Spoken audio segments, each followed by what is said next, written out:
Hey, y'all. Welcome back to the show. It's Anti-War Radio. I'm Scott Horton.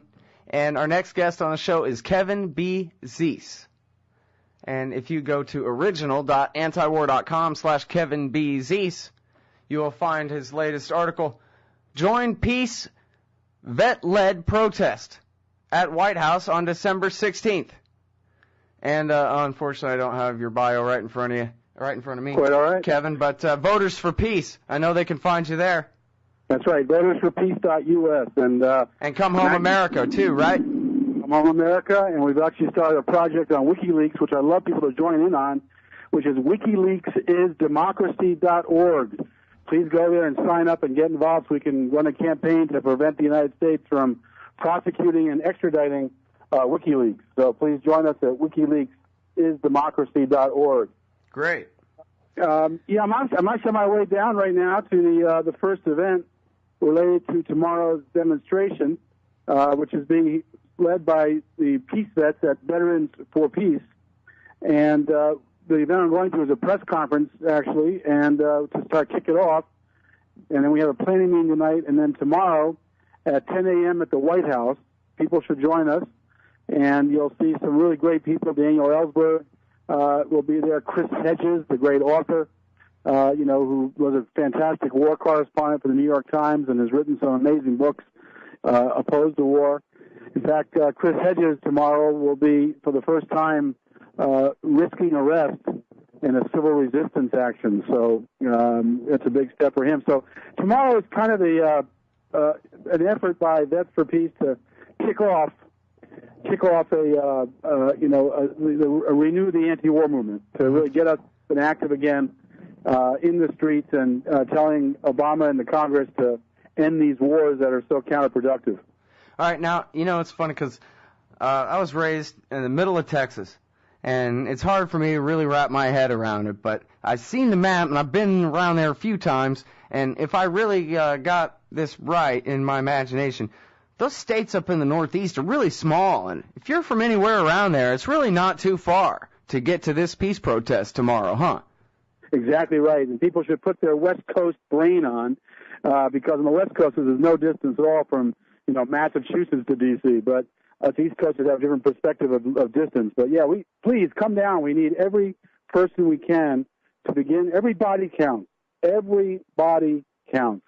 We need as many people as possible down there to show the president and the Congress that we're serious, that the anti-war movement is coming back, and it's going to hold people accountable. And, if you look at the midterm elections, the Democrats should have learned that they need to excite their base. Their base, the people that helped to get Obama in office, especially in the primary, was anti-war. And they're sitting down right now. They didn't show up in the midterm elections, and they won't show up in 2012 if these wars are continuing. So Democrats need to hear the message, end these wars and end them now. All right, everybody. It's Kevin Zeese from VotersForPeace.org and .us. And Come Home America is also .us, right? That's right. That's okay. right. And then the new one is WikiLeaksIsDemocracy.org. They're having a giant protest in Washington, D.C. tomorrow. And now you mentioned that Veterans for Peace is going to be leading this thing. Is that correct? That's right. And tell people a little bit more about Veterans for Peace. Well, Vets for Peace has been around for a long time. It's a pretty mature organization with some really leadership, and they are people who served in various wars and who have learned the lesson from those wars, that war is not the answer, and they're doing all they can to end war. Google Veterans for Peace, and you can find them quite easily on the web. So they're a great organization. If you have any military history at all, please join them. Even civilians who have no military history can join them. Yeah. They deserve our support. They're really great leaders, and we're really happy that they took the initiative to get this kicked off. Well, one thing that can be said about their web presence, too, is that they have the spreadsheet broken down where they have contact information for Veterans for Peace leaders in your neighborhood. And it's a very, kind of personable site. You don't have to join some giant national organization that's kind of far removed from you. There's very localized chapters of Vets for Peace all over this country. And they are taking action. They are not people who just make speeches and write articles. They actually get out there and put their bodies on the line. They've done some of the greatest demonstrations in Washington in the last years, tremendous banner drops that have made strong points at key times. So they are really a group that deserves anti-war folks' support. Yeah. Not that my group, Voters for Peace, doesn't deserve it either. VotersForPeace.us, we could use your support as well. So if at the end of the year you're trying to decide what to do with your Christmas donations, please keep the peace movement in mind. We all need your help. Mm-hmm. Well, now, it seems to me, you and I have talked for years and years now, wrapping up this decade, Kevin, looking back, we've been talking about this realignment and trying to, get the message out to the best of the left, the right, and all the libertarians and the Greens and all kinds of political persuasions in the society that we've got to all agree on first principles and put those priorities first. Peace That's and right. the Bill of Rights. Those are the most important things, right? Exactly right. I think if we can come together around the issue of opposition to war and empire, that we are a country of laws, that obeys laws, that we're not one that abuses the laws around the world, then we can make a tremendous difference. Because there are Americans across the political spectrum who hold these views, who recognize that war is counterproductive to really having an effective foreign policy. And the recent WikiLeaks cables show that even the State Department has become a nest of spies, and we are acting almost as a rogue state around the world. And the mirror being held up by WikiLeaks should really ignite everybody to get more active in working to end wars. Yeah, I mean, one thing you never see anywhere in those WikiLeaks is we've got to do this in order to expand freedom in this or that country they're talking about. It's the dog that didn't bark in those WikiLeaks, right? How much our government really cares for all the people of the world so much.